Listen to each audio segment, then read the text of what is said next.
Everybody. I didn't expect to be on today. I'll leave you alone. um, I keep getting information about 2025, and this may be why I felt like it was kind of premature to put up the 2025 predictions, but um, so I may keep getting information. If I do, I'll just let you know, and there could be a part 2 and 3 and 4 and 5. I don't know, but hopefully this will be it. But if there's more, I'll let you know. And although I'm trying to sort of honor the suggestion of my guides to kind of move in a more spiritually focused direction, we live in the world. And so I know I know that I get messages, and when I do, I need to pay attention. And so when I feel like I need to share that, I'm going to, with if it's world stuff or politics stuff, or you know things about the United States or whatever. If I feel like it's going to be helpful, I will share it. And so yeah, so when stuff like this comes up, I'll just put it up, and that'll be that. So a couple of things came in that I felt like were relevant and that I should share, because I feel like it had to do with all of us. So the first thing kind of came in as a vision during a meditation. And I was asking specifically about Maga and kind of what was happening with them, what was going to be happening with them. And I was asking in terms of like the next year, like over just the next little while, what's going to be happening with them, regardless of what happens, what's going to be happening. And they gave me this vision. It was kind of like a split screen. On one side of the screen was a monk sitting in like kind of what you'd envision as a monk sitting in like perfect presence, that kind of thing.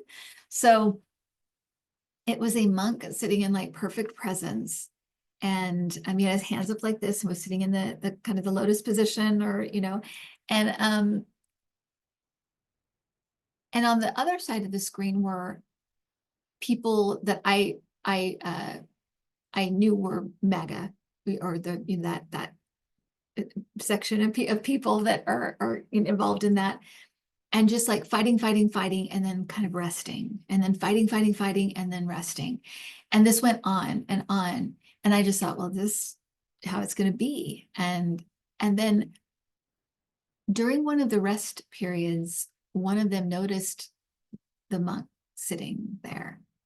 And he walked over and kind of like looked at him and like copied what he was doing and just sat there. And slowly, one by one, they all moved during the rest periods, they all moved over. And then at the end, they were all sitting there in this kind of awakened state, right?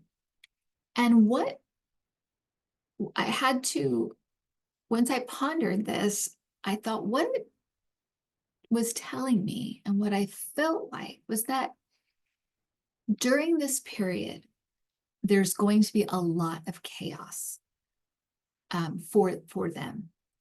And within this chaos is going to be exhaustion, and kind of there are going to be openings for awakenings, and kind of to awaken out of the the the the difficulty and the suffering that comes with that, in being in constant, and it doesn't literally mean fighting, but it's just that constant drama,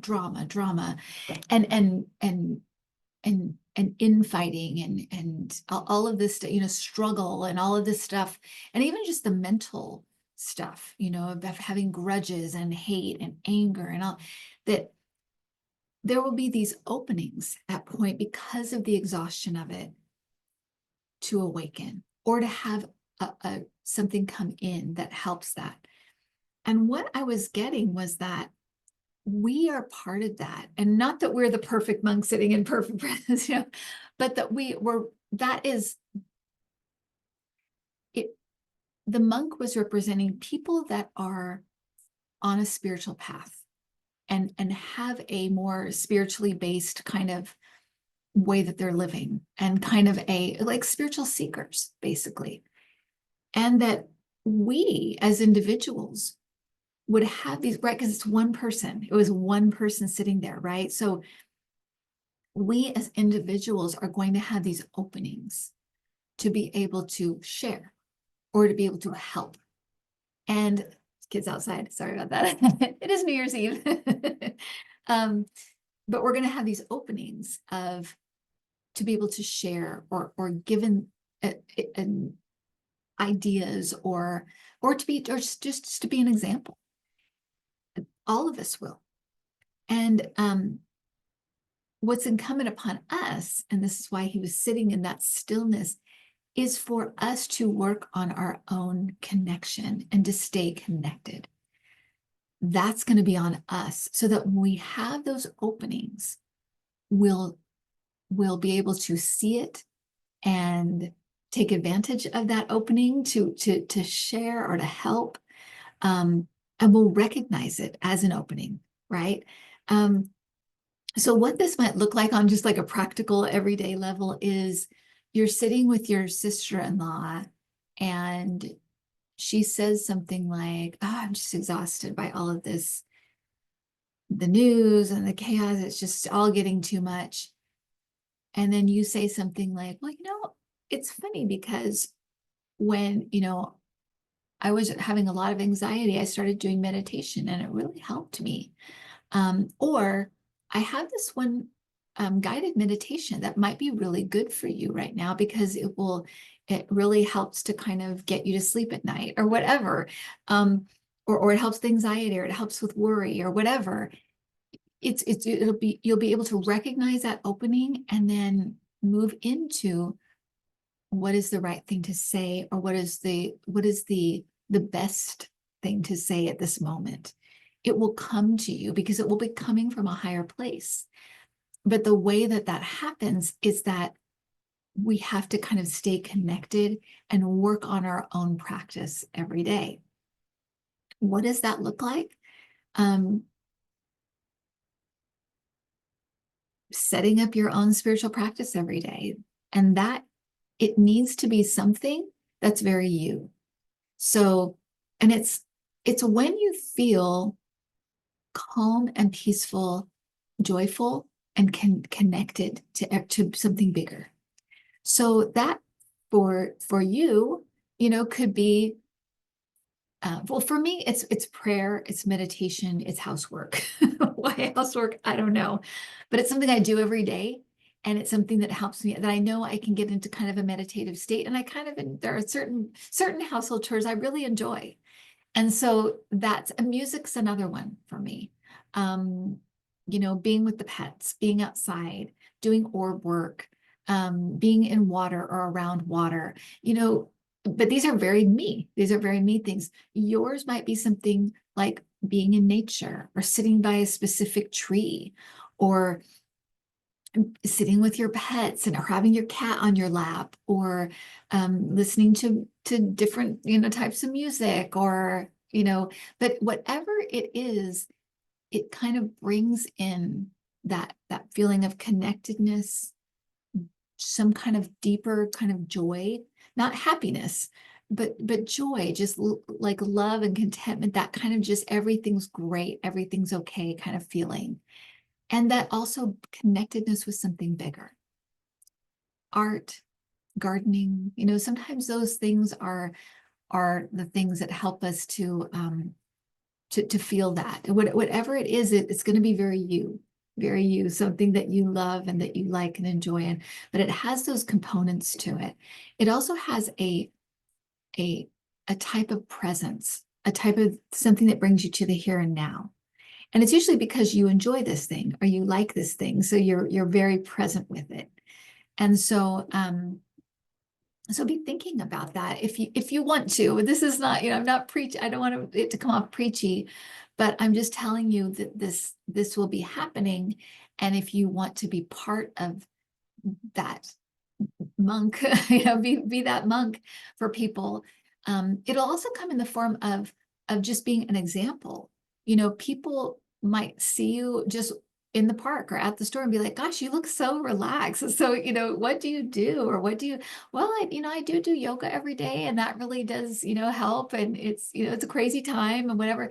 You might be just that kind of that example that kind of shines for people, that they can see that you're existing in another plane that they're not in right now. They're not having that experience right now. So yeah, so that's what that is. So anyway, and then the second part of the information was about revelations, was about information coming in that was going to kind of be very revelatory, very, very, uh,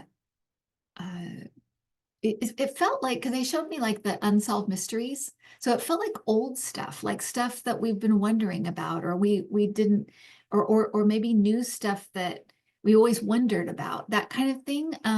They did show me the ocean. So something about the ocean, about the either something found there or something kind of maybe something new discovered there that we wondered about or we thought about.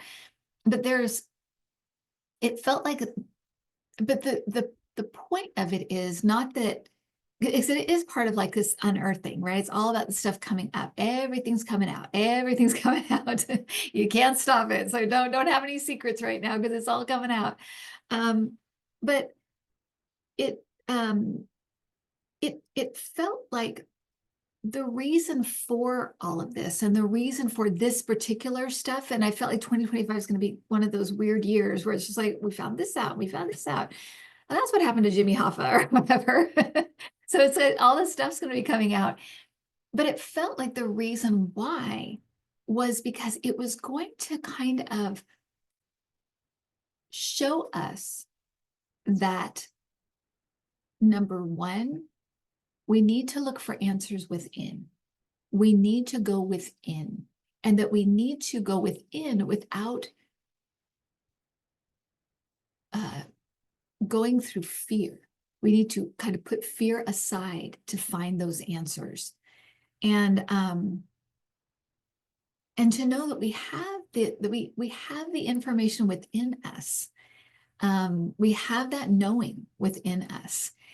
And so what this will look like to me, because I was kind of like, what is this? What is like a practical way I can explain this? And they showed the Elizabeth Smart case, right?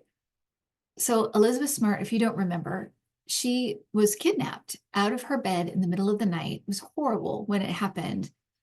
And was taken by this guy who had worked for the family, like as a gardener, or did something for them. And he was just kind of weird, kind of culty guy that just had a lot of mental health issues and stuff. And he and his wife took her. But when it happened, the media went for the parents, the cops went for the parents.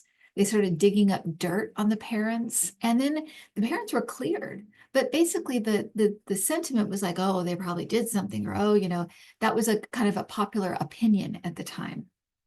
And then when she was found, it was like, and with this weird guy who had actually taken her, it was like, oh my gosh, she was actually taken. How awful for the parents, and how fit. So it made you kind of like have to recalibrate what happened and also why you thought that. And if you looked at it, you knew that a lot of people felt like, or wanted to believe it was the parents, even after the cops said it's not the parents, because it's too frightening to think of an intruder coming into your child's bedroom and taking them. It's just too frightening. It's too scary. So I don't want to believe that. So I want to believe it's the parents. And if it's the parents, I can handle that because we're not weird, they're weird. And that's, you know what I mean? So you're letting fear kind of obscure what might have been your knowing, or your feeling, or what psychics tap into to know what actually happened. That we're all going to be kind of learning how to do that through revelations coming in, because what will happen is that some of the stuff will be like, oh, that's exactly what I thought, what happened. That's exactly what I thought. And other stuff will be like, I did not see that coming. What the heck? What the heck? And then you'll have to go back and think, why did I think that? Or why did I allow myself to believe that? Or so it's going to be this whole, it's going to be revealing in terms of mysteries or things coming out, but it's also going to be very revelatory about ourselves and seeing what we're really afraid of and seeing that we do know the answers sometimes and we need to trust that. And there'll be things too that the media got completely wrong, but I felt like this. And you know what I mean? So it's going to be this realizing that we have the answers within. We have the answers within. And that just like the Elizabeth Smart case, right? A lot of people wanted to believe it's family because that I can handle, that I can deal with. And in a way, Maga's doing the same thing, right? I don't want to believe it. Listen, I dedicated a lot of my life and my time and my energy into this man, and I cannot believe he's a con man. I cannot believe that at this point. So I'm just going to not believe it, right? This keeping ourselves safe. And so within that, there's going to be a lot of understanding. The other part of this is going to be about, so not just looking within for the truth and going within and checking on stuff. If you hear something, if you see something, let me see, does that sit right with me? How do I feel about that? The other thing that's going to be coming out of this is judgment, judging people, judging situations, judging others, and learning to allow things to play out, allow things to be as they are, and allow them to kind of reveal themselves as it should be, not as I want it and I want it right now and I want to know the answer and give me an answer because I want to know it. It's things need to sometimes come out in their own time, in their own way, and that we don't know why. We need to get off this thing, or I shouldn't say that. You can be on that thing, you do whatever you want, but there's a feeling of we need to try to stop trying to be in control of everything. There's going to be a relinquishing, and some of it's going to be through because we have to, but also because it's smarter, or I see why now. And so there'll be this kind of wisdom in letting things play out as they need to, allowing things to unfold as they need to. And we're going through a lot of that right now with people being held to account, right? It's not making sense that so many people are just not being held to account. What's going on here? But that there may be some reason why this is playing out this way, and that we don't know the reason why yet. And it doesn't mean give up or stop, wanting things to be the way you want them to be. That's fine. And it's and also, trying to manifest and things like that. That is fine. We have free will here. We have free will. They have free will. Everybody has free will, so we can do what we want. But that it's so much wiser sometimes to allow, and probably all the time, but we'll see that in certain situations, we should have just let it play out because it needed to play out in a certain way, or it needed to play out to teach us something about ourselves, right? Elizabeth Smart's case played out in a certain way. And the other thing is about her journey, right? She's such a strong girl, and she has been so outspoken about everything. It clearly happened. All of it happened kind of in a way it was supposed to happen to help us, but to also allow her to have the journey that her soul wanted to have, or her soul agreed to have. And that's the other part of this judgment. And that's a much harder thing to do, because what that part is about is that we don't always know, in not only in the collective why things are playing out the way they are. But because we know we have a collective purpose here, right? Clearly this kind of big awakening and each of us awakening and those kind of things. It's all happening here and raising the vibration. There's a collective reason we're all here together right now. But there's also every single soul has individual reasons why they're here. Things they wanted to experience and we don't know what those are. Not even we in our own story to really know what that is until it's like, oh, that's what that was. So, or as maybe sometimes we do, we get insight right in the moment and we know, but not always. Sometimes it has to play out and we look back and we say, oh my gosh, if that hadn't happened, I wouldn't be sitting here right now, right? So we don't always know why. And so reserving judgment, not in a way that is unempathetic, because I think, we talked about empathy it's where we all want to be, having compassion and love and understanding and empathy for one another. But also knowing that we don't know why this is happening for this individual. We don't know why this is happening on a grander scale. And so to reserve judgment, to reserve judging it as if we know, as if this thing could not possibly have an ultimately positive reason for happening. It just couldn't. It just absolutely cannot. We don't know. And we also don't know what that soul's journey is and why this is happening. There's just so much that it's almost like it's not our business, right? It's their business. And I don't want this to sound like we need to just leave people to their own, because that's not what I'm saying. It's about judging it. You can still help and be compassionate and do what you can and be of service.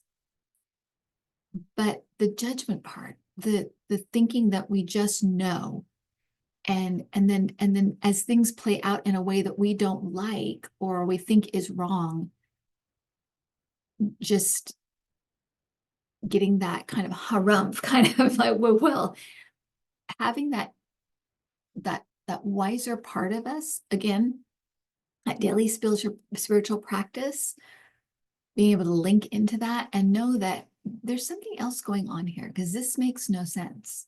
Or there's something else going on here because we've tried and tried and tried to hold this person accountable or these people accountable, and it's not happening. There's got to be a reason why this is playing out this way, right? Starting to recognize that and see it and be like, oh yeah, this is like that other thing, but what helps us to do that is that daily practice of reading, right? And again, I hope this doesn't come across as like, preachy or whatever, but it's just sharing, so take it as you will. It's like I said, we're all on our own journey and in our own time and everything else, but these are the things that came through. And so it's going to be a very,